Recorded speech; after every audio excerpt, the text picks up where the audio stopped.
quelque chose à nous dire en tant que maman, en tant que mari. Nous allons lui passer la parole. Merci. Pour ça, j'aime-moi danser et chanter. Déjà se réveille. Donc ce n'est pas j'ai là, et ici, non, ce n'est pas ça. Vous aimez tout l'autre là.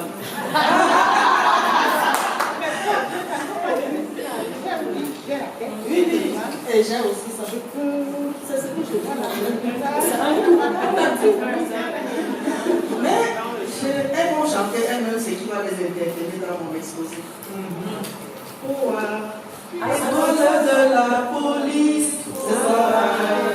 Vous êtes des étoiles. Vous dansez ça c'est pas la poa. Il y a des femmes commissaires poa. La responsabilité à la poa. Il y a des femmes visionnaires poa. La responsabilité à la poa. Il y a des femmes principales poa. La responsabilité à la poa. Il y a plusieurs marraines poa.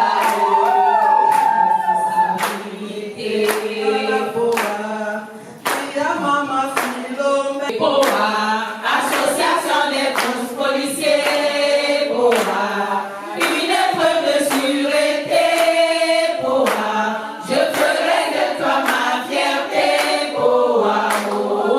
À Ebolo, à Angola, nous avions aussi appris que à la POA, vous êtes les étoiles de la sûreté. C'est notre refrain. Voilà, vous êtes les étoiles. C'est notre là qui me plaît. Une étoile ne se cache pas. C'est pour ça que le chef de l'État peut compter sur nous en disant je m'engage à. Parce qu'il sait qu'il a en face de lui des femmes mûres, des femmes responsables. Revenons donc sur le thème. Il m'a été demandé de vous entretenir sur le thème croisade contre les inégalités de sexe, s'arrimer à la nouvelle impulsion pour un leadership politique paritaire à l'horizon 2030. Un leadership politique paritaire à l'horizon 2030. On va se dire, mais pourquoi paritaire? Les épouses d'autrui, on veut qu'elles soient toutes des députés, des sénatrices, des maires. Non, mais vous pouvez y contribuer, on va voir comment. Alors, définissons un peu quelques mots. Croisade signifie quoi? Croisade. C'est-à-dire quand on dit on organise une croisade, ça veut dire qu'on n'est pas seul. Une croisade signifie qu'on n'est pas seul, on est nombreux, on fait un travail en équipe, on fait un travail en groupe, en partenariat, comme madame a dit tout à l'heure, et c'est ce que nous faisons depuis fort longtemps. Regardez ce panel, il y a la police, il y a moi-même universitaire, ONG, il y a maman qui est du ministère. On aurait pu appeler une autre jeune dame peut-être de n'importe où pour qui est cette pluralité, cette diversité. Et ça me renvoie au vivre ensemble. Nous vivons ensemble, unis, bien que différents dans nos différentes postures, mais nous sommes ensemble et nous voyons comment construire cette stratégie qui va nous amener à aller à l'assaut, à aller en croisade contre les inégalités de sexe. Donc, les inégalités là existent. Le simple fait de dire aller en croisade, on ne va même plus démontrer si ça existe ou pas. C'est un engagement et ça existe.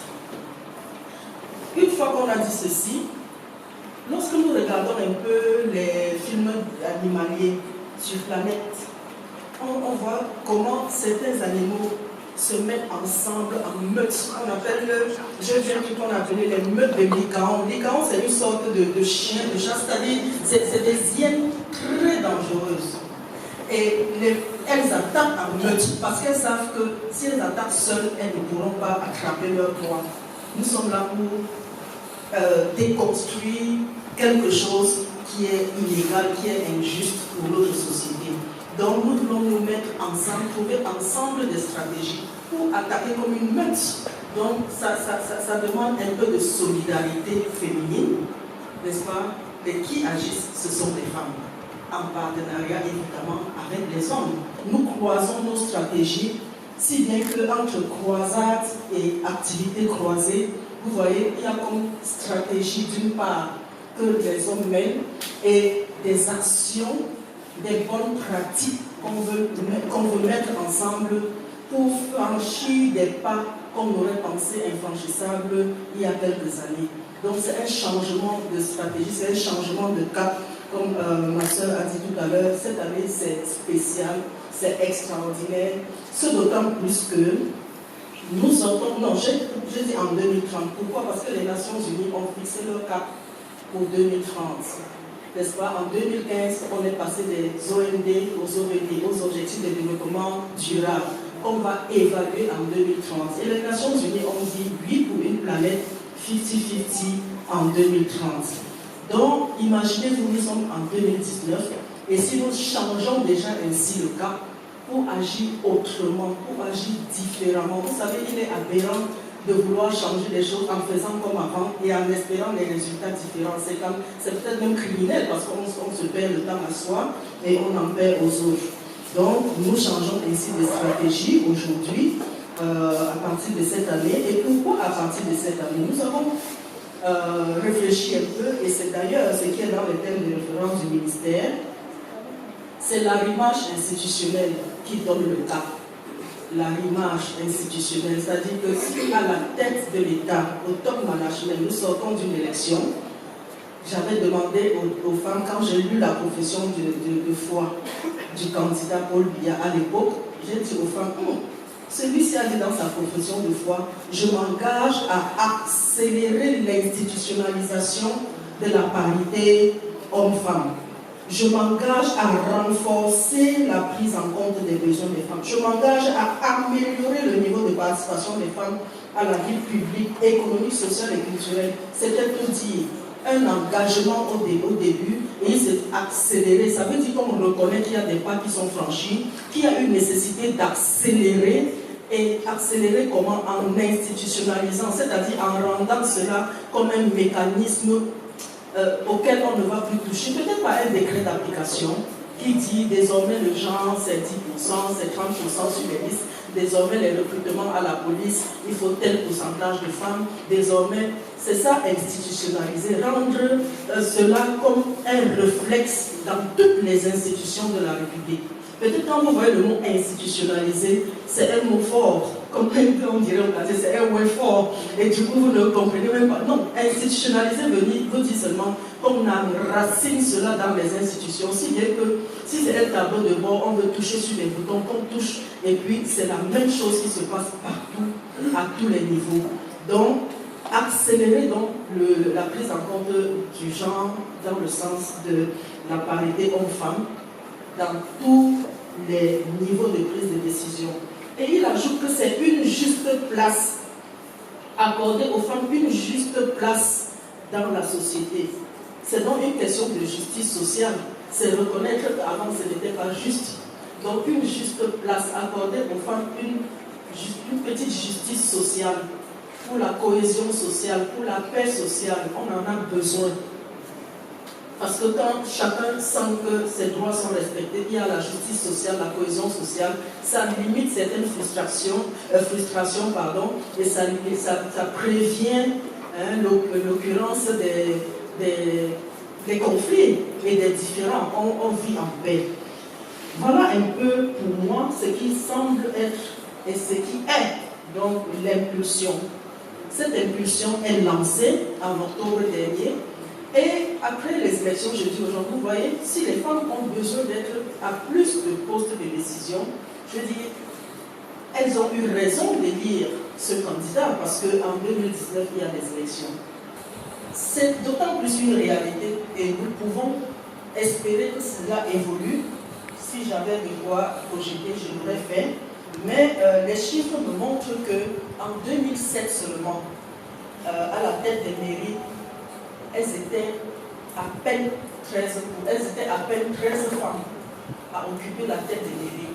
En 2013, elles sont passées de 13 femmes à 28 femmes à la tête des mairies. Donc, c'est vrai que c'est 28 sur 360, on est à peine 8%, mais avec cet élan institutionnel, on peut espérer justement qu'en 2019, nous ayons un peu plus que ça, sinon au moins les 30% que requièrent les Nations Unies. 30% de sièges, nous les avons. C'est à notre portée. La preuve, en 2007, quand nous commencions notre travail à Mont-Humain politique, il y avait 19 femmes à l'Assemblée nationale pour 180 sièges. 19 femmes seulement. Après les élections de 2007, elles sont passées à 25. Et tenez-vous tranquille, après 2013, elles sont passées de 25 à 56 femmes à l'Assemblée nationale. C'est-à-dire du simple à plus du double. De 25 à 56, 31%. Donc, c'est faisable. C'est faisable. Il suffit d'y croire et de s'y engager. J'ai écrit quelque part que, effectivement, le chef de l'État peut s'engager, il peut mettre en place le cadre institutionnel, mais si nous-mêmes nous ne nous y impliquons pas pour agir avec impact, si nous-mêmes nous ne disons pas à nos enfants, allons nous inscrire massivement sur les listes électorales, allons voter, nous avons une affiche où c'est écrit Marco, n'oublie pas d'aller retirer ta carte. Marco. Donc, c'est même dans les marchés, ça doit être quelque chose où les femmes doivent décider que nous voulons montrer au chef de l'État qu'il n'a pas eu, qu'il a eu raison de nous faire confiance, de s'engager à améliorer le processus. Qui va voter les femmes pour qu'elles soient nombreuses à la tête des mairies? Il faut compter sur d'autres femmes d'abord, avant de compter sur d'autres, sur les hommes et les jeunes. Pourquoi? Pour une raison simple de logique humaine. Si nous sommes plus de 51% de la population et que les femmes se mobilisaient normalement comme il faut, on serait 51% à la tête des mairies. On serait 51%, je vous assure. Donc c'est une petite question de logique humaine, de volonté politique des femmes et de solidarité féminine. L'affaire si où les gens nous instrumentalisent que la femme est l'ennemi de la femme. Ils font exprès parce qu'ils savent que si nous nous engageons dans cette affaire, on va glaner toute leur place. Parce que pour que les femmes montent, n'est-ce pas, quelques hommes vont laisser un peu la place. Ils ne sont pas prêts à baisser. Et ils ne sont pas aussi prêts à nous laisser avancer. Donc, nous devons nous-mêmes prendre conscience de ce qu'il y va de notre intérêt pour accélérer le processus de la parité homme-femme. Si les femmes se mettent en arrière, elles ne s'inscrivent pas, elles se mettent en arrière, on dit va voter, elle dit ah celle-là, si elle est sur la liste, le jour, si elle entre au paradis, Dieu me dit qu'elle va entrer, je sors, je préfère voir entrer en enfer. J'ai une dame pourrie et carrière contre elle, qui, moi, je ne vote pas sa liste. Est-ce que c'est ça l'enjeu? L'enjeu pour nous, c'est d'occuper l'espace public pour que là où on prend des décisions pour nos filles, pour nos enfants, pour les puits d'eau par-ci, pour l'électricité par-là, pour ceci. Chez moi, au lieu j'ai encore le puits d'eau. Je n'ai pas encore pu faire le forage. Donc quand on coupe l'eau là 2-3 jours, je puise. C'est la pénibilité. Que je le veux ou non, tous les enfants sont partis. Quand ils m'arrêtent de puiser l'eau, je puise au puits pour faire tautologie. Donc il n'y a que nous, à des endroits stratégiques, qui connaissant la douleur, la pénibilité de nos travaux, pouvons défendre nos intérêts comme il faut. Donc il faut plus de femmes dans la gouvernance locale. On est là dans un contexte de décentralisation, il faut plus de femmes. Dans nos associations ou quartiers, je suis sûr que vous allez être le relais, être nos relais. Et je sais que vous-même à la police, vous allez voter. Parce que quand vous ne contribuez pas, ceux qui prennent les décisions, peut-être prennent les mauvaises décisions. Et ça, nous subissons. Pour dire trivialement, comme disaient certains étudiants en sciences politiques, il y a longtemps, et ça se vérifie, si tu ne fais pas la politique va te faire. C'est-à-dire que si tu n'as pas choisi toi-même ton dirigeant, ou ta dirigeante, ou ta femme dynamique de ta commune, tu vas subir les mauvaises décisions de la personne qui sera là et attendre le prochain mandat. Et tout à l'heure, dans ma petite chanson, j'ai dit femme commissaire de police, femme divisionnaire, femme ceci. Soyez rassurés, les dames, les sœurs, les mamans, je ne suis pas là pour vous sensibiliser à devenir toutes des femmes politiques. Sénatrice, députée, maire et tout, président de conseil régional, bien que rien ne vous l'interdise. Quand je vois une maman, excuse-moi, quand je vois une maman, tu as fait tout ce que tu as fait, tu as accompagné papa, tu l'as aidé dans ses... Je me souviens de ton témoignage en colonne d'homme. Aujourd'hui, maintenant que vous reposez, tu as largement le temps. Si tu dis je veux être sénatrice, présidente du conseil régional, je veux être ceci. Tu as non seulement le temps, mais tu as fait des preuves. Les enfants peuvent venir appuyer, on vous connaît dans la région, dans vos localités, dans vos circonscriptions. Quand on regarde les enfants que vous avez aidés à devenir quelqu'un ou quelque chose dans cette société, il y a de quoi s'asseoir et dire, bon, j'ai fait ma part, je peux aussi contribuer d'une certaine manière ou d'une autre avec ma petite intelligence à l'amélioration de mon village, de ma localité, de ma circonscription. C'est de cela qu'il s'agit. Mais ce n'est pas ce que j'avais principalement prévu. Pour moi, le truc est simple, hein, que nous pouvons réussir plus facilement.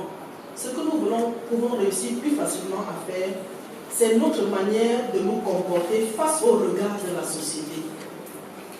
Au regard de la société. Le regard de nos boss dans le corps de la police.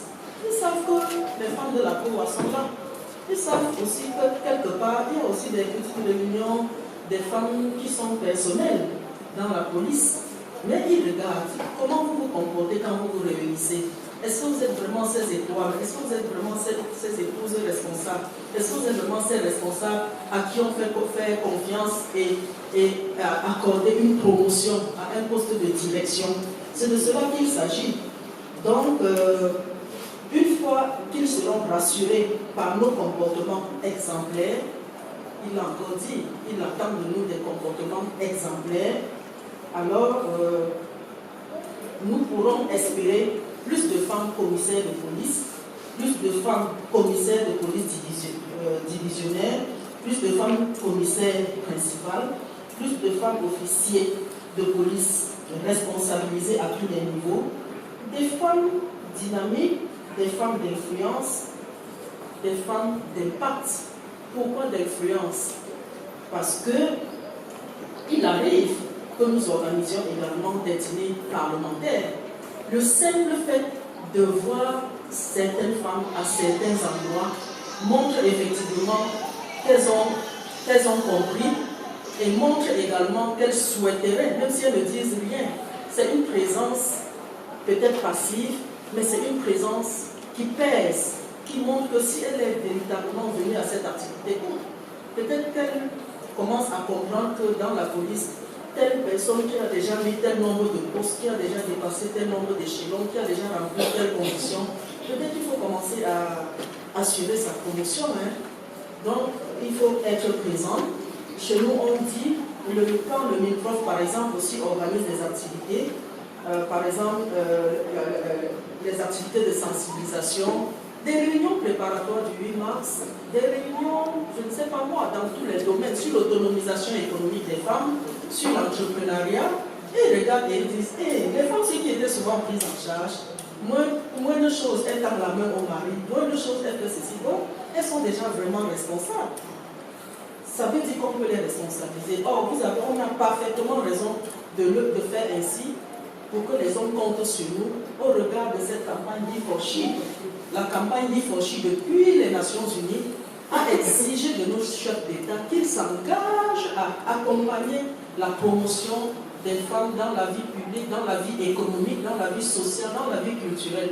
Pourquoi? Parce qu'aujourd'hui, même le social et politique, quand vous menez mal une action sociale, ça impacte négativement les aspects politiques que vous reviendrez demain. Prenons une personne, je vais taire la circonscription, une femme qui voulait se représenter comme candidate au sénatorial, les gars ont dit, toi aussi, depuis l'autre fois, là, tu étais passé où? Ça dit que même pas un cahier, même pas un ceci, même pas une réunion de femmes, même pas un pain aux femmes, même pas. Ça dit qu'elle s'est coupée des autres complètement dès qu'elle a obtenu ce qu'elle voulait. La vérité, c'est qu'elle n'a pas rebondi. Donc, le social chez nous, comme partout ailleurs, ce n'est pas comme il y a certaines qui ont créé des termes là. Je dis aux femmes en politique là-bas que moi, humaine, une politique éveille la conscience politique des femmes. Donc, nous sommes là pour éveiller la conscience politique des femmes en fonction des cibles et maintenant, plus globalement. Par exemple, je ne suis pas une femme députée, sénatrice ou autre, mais mon éveil dans la conscience citoyenne, dans la conscience de l'être que je suis, dans la conscience de la Camerounaise que je suis et qui doit impacter et qui doit contribuer partout où elle se trouve en fonction de ce qu'elle a comme talent, en fonction de ce qu'elle a comme compétence. Elle doit contribuer à influencer, apporter quelque chose, sa petite pierre à l'édification de l'humain. D'abord de l'humain, parce que j'enseigne à l'édification de l'humain, au développement de l'humain, à l'épanouissement, au bien-être et tout. Ben, voilà un travail. Et la ménagère qui croit qu'elle ne fait rien, je veux dire, le privé est public et ça doit vous aider. C'est un témoignage personnel. Ma mère était ménagère. Je suis l'unique dans une famille de 6 filles, l'unique à dépasser le cap du BEPC. Je suis la 4e, l'unique dans une famille de 6 filles, un garçon, le garçon étant le Benjamin. Donc c'est vous dire quoi? Éduquer un enfant, contribuer à apporter quelque chose à la société, ce n'est pas d'avoir d'abord été à l'école et de savoir lire. Un jour, ma mère prenait mon cahier, elle regardait comme ça, je lui ai dit quelle note j'avais. Mais elle m'a dit, mais tu as seulement eu cette note. Et quand j'ai regardé un peu, j'ai vu qu'elle tenait à l'envers. Elle voulait me faire plaisir en me montrant qu'elle s'occupe de mon éducation. Le simple fait d'accompagner activement un enfant, d'être présent, parce que tu as identifié que c'est très différent des autres. Le simple fait, elle a quelque chose à l'école, tu vas voir. Tu es en train de construire l'homme plus que celui qui a payé l'école. Parce que s'il paye et il démissionne, ma soeur l'a dit tout à l'heure, s'il paye et il démissionne, elle aussi l'a dit, s'il paye et il démissionne, abandonne son enfant à d'autres, à la maîtresse, au répétiteur et tout, il n'a rien fait. La preuve, beaucoup d'enfants, de parents, chez qui on avait été comme ça, si on peut nous donner un peu le pain avec le museau.